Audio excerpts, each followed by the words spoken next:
Assalamualaikum warahmatullahi wabarakatuh. Alhamdulillahi rabbil alamin, wabihi nasta'in wa ala umurid dunya waddin. Wassalatu wassalamu ala sayyidina Muhammadin wa ala alihi wa sahbihi ajma'in. Amma ba'du.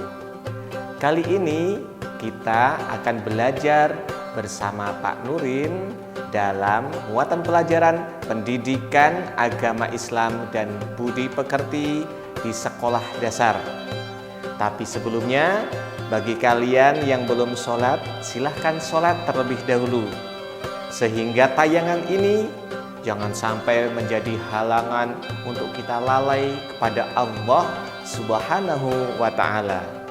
Mari kita awali pelajaran pertemuan kali ini dengan membaca doa sebelum belajar. Berdoa, mulai. A'udzu billahi minasy syaithanir rajim. Bismillahirrahmanirrahim. Asyhadu an la ilaha illallah wa asyhadu anna Muhammadar Rasulullah. Raditu billahi rabba wa bil islami dina wa bi Muhammadin nabiyya wa rasula. Rabbi zidni ilma warzuqni fahma. Amin ya rabbal alamin. Kali ini kita akan belajar pendidikan agama Islam dan budi pekerti kelas 6, pelajaran kelima, keteladanan Rasulullah Sallallahu Alaihi Wasallam dan sahabatnya. Anak-anakku, kita akan belajar 5 hal. Yang pertama, kejujuran dan kasih sayang Rasulullah.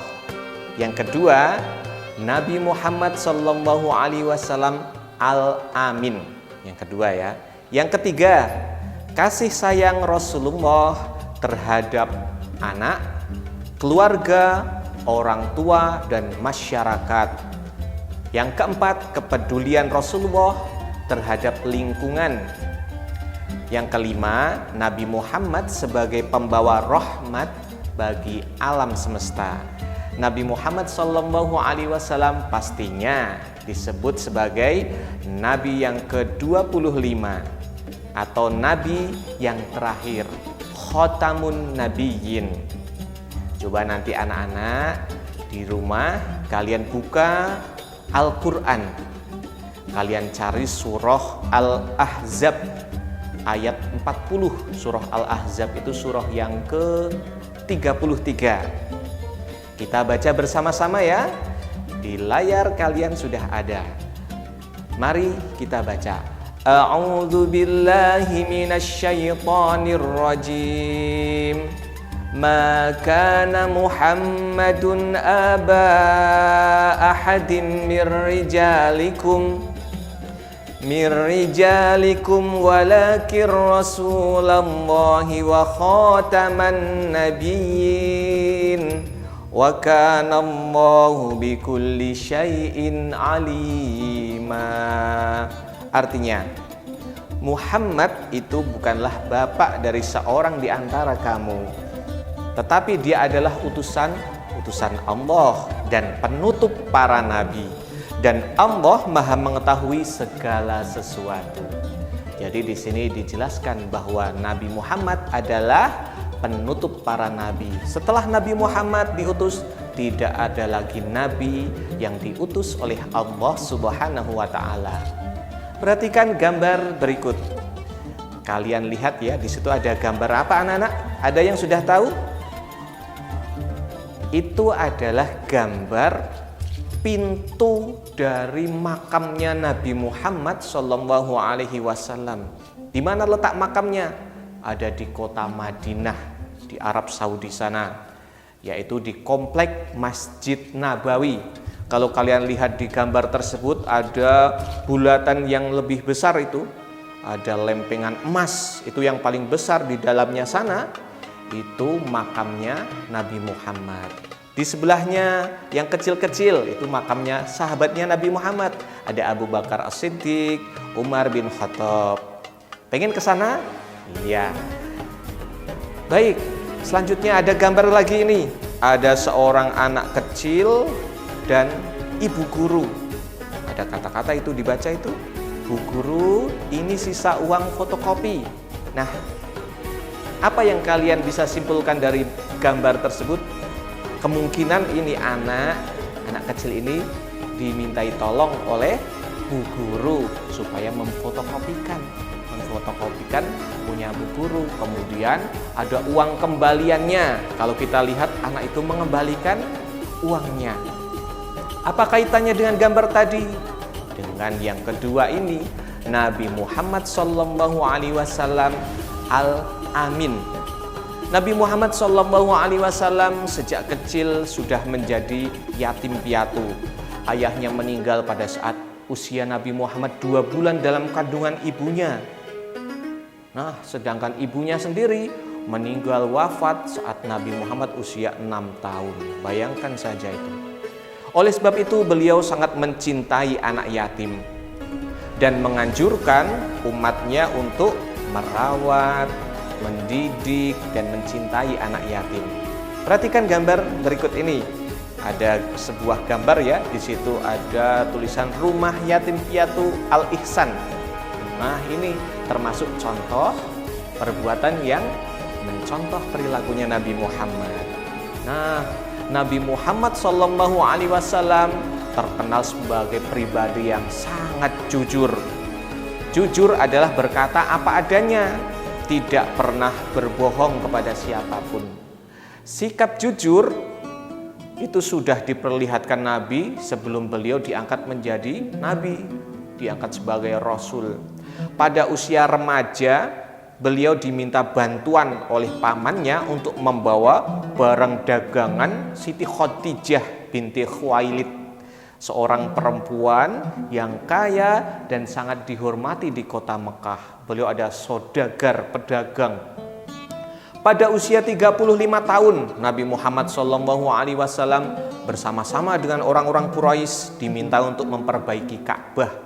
Suatu saat, pada saat itu baru terjadi banjir bandang di kota Mekah, sehingga Ka'bah juga terendam air banjir itu. Ka'bah pun ada yang beberapa yang rusak pada bagian sisinya. Ketika pembangunan sudah sampai ke bagian Hajar Aswad, bangsa Quraisy berselisih tentang siapa yang mendapatkan kehormatan untuk meletakkan Hajar Aswad ke tempatnya yang semula. Apa Hajar Aswad, anak-anak? Nah, kalian bisa lihat di gambar itu. Itu gambar Ka'bah. Di sebelah kiri pintu Ka'bah itu ada batu yang nempel di pojok. Itu namanya Hajar Aswad. Hajar Aswad adalah sebuah batu yang diyakini oleh umat Islam berasal dari surga. Dan yang pertama kali menemukannya adalah Nabi Ismail alaihissalam, yang meletakkannya pada Ka'bah. Nabi Ibrahim, ayahnya Ibrahim alaihissalam. Dahulu kala batu ini memiliki sinar yang terang dan dapat menerangi seluruh jazirah Arab. Tadinya batu ini berwarna putih, tapi karena banyak kemudian orang-orang yang menciumnya, banyak orang yang berdosa sehingga nempel, sehingga menjadi hitam sampai sekarang, aswad, hitam. Nah, tak kunjung disepakati 4 kabilah, 4 suku yang ada di Mekah saat itu nyaris bentrok, angkat senjata, berperang, rebutan, ingin berebut untuk meletakkan Hajar Aswad di tempatnya semula. Pada akhirnya apa? Mereka sepakat menunjuk Nabi Muhammad SAW sebagai orang yang tepat untuk melakukan hal tersebut. Rasulullah pun kemudian menyarankan suatu jalan keluar yang sebelumnya tidak terpikir oleh mereka. Beliau mengambil selembar selendang surban yang ada di kepala. Kemudian surbannya itu kainnya ditaruh di tanah, Hajar Aswad diletakkan di tengah-tengahnya. Kemudian apa, anak-anak? Beliau lalu meminta seluruh pemuka kabilah itu, pemimpin suku yang tadi berselisih, untuk memegang ujung-ujung dari kain tersebut.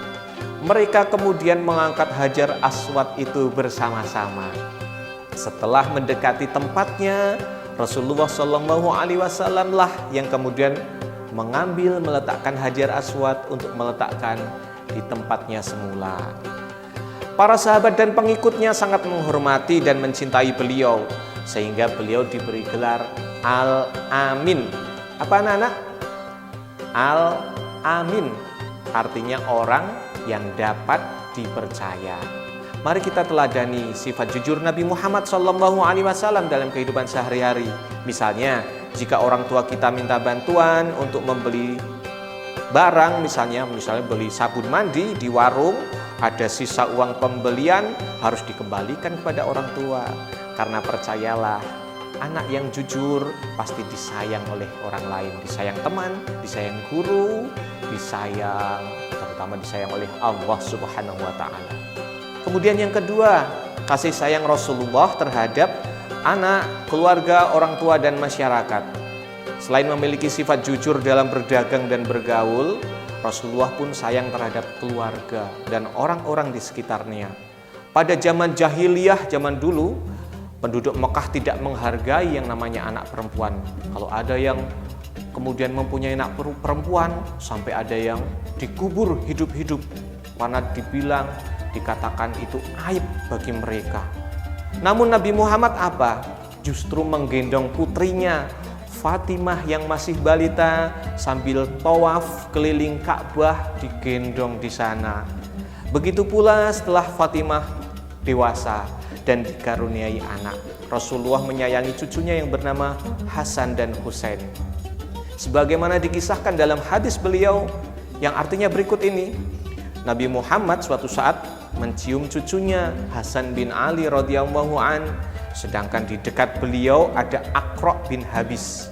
Aqra itu sahabatnya Nabi Muhammad. Aqra berkata gini, aku mempunyai 10 anak, tetapi aku tidak pernah mencium seorang pun di antara mereka. Mendengar hal itu, Rasulullah memandang Aqra lalu bersabda, barang siapa tidak mau berbelas kasih, maka ia tidak akan mendapatkan belas kasih. Belas kasih dari siapa? Dari Allah Subhanahu wa Ta'ala. Nah, Rasulullah juga mengajarkan untuk hormat kepada orang tua. Ada sebuah kisah bahwasanya sahabatnya Nabi Muhammad yang namanya Ibnu Mas'ud itu bertanya kepada Nabi Muhammad, wahai Nabi, amal apakah yang paling disukai oleh Allah Subhanahu wa Ta'ala? Nabi kemudian bersabda, mengerjakan sholat pada waktunya. As-sholatu ala waktiha, sholatlah tepat waktu. Kemudian apalagi ya Rasul? Kemudian Nabi mengatakan, berbaktilah kepada orang tua, birrul walidain. Kemudian bertanya lagi, lalu apalagi ya Rasul? Kemudian Nabi Muhammad menjawab, berjuang di jalan Allah, jihad fisabilillah. Rasulullah tidak pernah menyakiti hati orang lain. Hal itu dapat dibuktikan bahwasanya Rasulullah pernah mengatakan, barang siapa yang beriman kepada Allah dan hari akhir, maka hendaklah ia berkata yang baik atau diam. Man amana billahi wal yaumil akhir falyaqul khairan aw liyasmut. Kalau tidak bisa berbicara yang baik, yang positif, lebih baik diam. Orang yang dekat dengan Allah pasti ucapannya baik-baik. Tapi kalau orang yang jauh dari Allah, ucapannya pasti yang jelek-jelek. Walau sekalipun dia ilmu agamanya tinggi, kalau ucapannya jelek, berarti dia tidak dekat dengan Allah Subhanahu wa Ta'ala. Selanjutnya, kepedulian Rasulullah terhadap lingkungan apa? Rasulullah ternyata tidak hanya peduli pada hal ibadah, bahkan beliau sangat peduli dengan lingkungan. Contohnya, Nabi Muhammad itu sangat hemat dalam mempergunakan air. Itu dibuktikan pada anjuran beliau agar tidak berlebihan dalam memakai air dalam berwudu. Berwudu dengan air secukupnya, tidak boleh berlebih-lebihan. Kemudian lagi apa peduli? Mengajarkan agar kita tidak melakukan kerusakan di muka bumi ini. Selanjutnya yang terakhir, Nabi Muhammad sebagai pembawa rahmat bagi alam semesta, rahmatan lil alamin. Pernah mendengar? rahmatan lil alamin. Anak-anak, tahukah kalian Nabi Muhammad itu diutus oleh Allah sebagai rahmatan lil alamin, atau sebagai pembawa kasih sayang bagi alam semesta ini. Tentunya kalian ingin tahu lebih jauh apa tujuan Nabi Muhammad berdakwah kan? Tujuannya itu untuk apa? Mengubah keadaan masyarakat zaman jahiliyah. Jahiliyah dulu. Zaman jahiliyah itu zaman dimana zaman kebodohan. Orang-orang tidak bisa membedakan mana yang benar, mana yang baik. Nah itu, kemudian masyarakat disadarkan oleh Nabi Muhammad untuk menyembah hanya kepada Allah. Nah, dirasakan sampai sekarang bahwanya misi dakwahnya Nabi Muhammad sampai sekarang hingga akhir zaman. Kemudian lagi Nabi Muhammad juga mengajarkan supaya kita untuk bersaudara. Bagaimana contohnya? Saat berhijrah dari Mekah ke Madinah, orang-orang kemudian saling tolong-menolong antara kaum muhajirin. Apa muhajirin? Muhajirin itu orang yang pindah dari Mekah ke Madinah, dengan kaum Ansor. Ansor itu orang-orang asli Madinah. Saling tolong-menolong, mereka bermasyarakat sesuai dengan yang dianjurkan oleh Allah Subhanahu wa Ta'ala. Baik anak-anakku yang soleh dan solehah, kesimpulannya apa? Ada 5. Yang pertama, kita menghormati orang yang lebih tua. Yang kedua, kita berlaku sopan dan bertutur kata yang santun terhadap orang tua, guru, dan masyarakat sekitar. Yang ketiga, kita menjaga lingkungan kita agar selalu bersih, karena kebersihan adalah sebagian dari iman. Yang keempat, kita tidak membuang sampah di kali contohnya. Ya, tidak membuang sampah di selokan, karena selokan yang penuh sampah akan dangkal, maka saluran air tidak lancar, sehingga di musim hujan bisa jadi terjadi banjir. Yang terakhir, kita harus peduli terhadap lingkungan sekitar. Untuk kebaikan diri dan orang lain, maka kita harus selalu berperilaku sesuai ajaran Rasulullah Sallallahu Alaihi Wasallam. Anak-anakku yang soleh dan solehah, demikian tadi pembelajaran kita pada pertemuan kali ini. Demikian kita akhiri dengan doa sesudah belajar bersama Pak Nurin ya. Berdoa mulai. Subhanakallahumma wa bihamdika asyhadu an la ilaha illa anta astaghfiruka wa atubu ilaik. Baik anak-anakku, demikian ya. Wallahul muwaffiq ila aqwamit thoriq. Wassalamualaikum warahmatullahi wabarakatuh.